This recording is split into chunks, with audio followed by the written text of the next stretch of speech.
ভদ্রেশ্বরে ঘূর্ণিঝড় রেমালের দাপট ও বৃষ্টির কারণে ভেঙে পড়ল পুরনো বাড়ি। আহত এক মহিলা।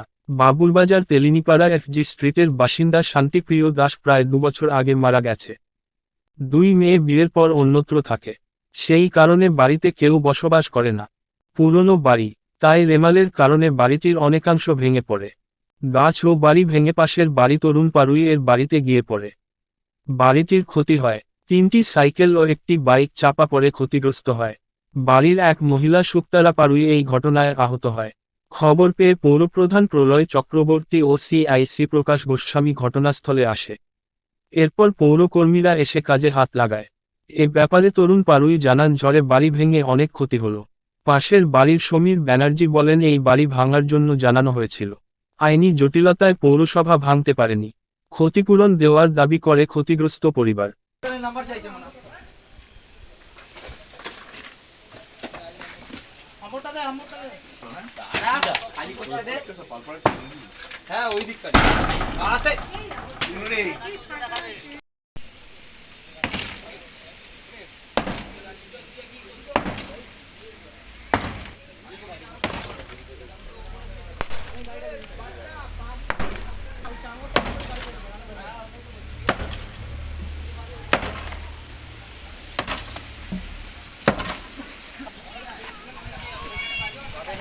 হ্যাঁ বৌদি, হ্যাঁ এই দুটো সরা হয়ে গেছে।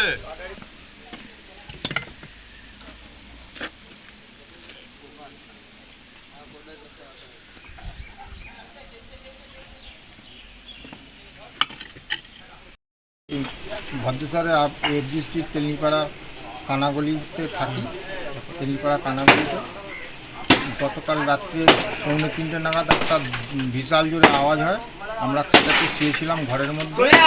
তারপর হঠাৎ আমার স্ত্রী খুব চেঁচিয়ে উঠলো। চেঁচিয়ে ওঠার পর অজ্ঞান হয়ে গেছে। হ্যাঁ, মেন্টালিটি হ্যামেরাজ। কিছুক্ষণ পরে, আধ ঘন্টা পরে তার জ্ঞান ফিরে। তার মানে জলটা কি হয়েছে? হ্যামারেজ মানে মাথায় চোট লেগেছে। কি হয়েছে? পাশের বাড়ির বিল্ডিং ভেঙে পড়েছে। বহু পুরনো বিল্ডিং ছিল, অনেকবার বলার পরেও কেউ শোনেনি। ভেঙে পড়েছে। দোতলার পায়খানা বাথরুমের পাঁচিল ভেঙে এসে আমাদের ঘরের সঙ্গে অ্যাটাচ হয়ে গেছে, যার জন্য ঘরটা পুরো কেঁপে গেছে। এমনকি ভেতরে ফাটল ধরে গেছে। কারো লেগেছে? লেগেছে মানে স্ত্রীর মাথায় লেগেছে চোট।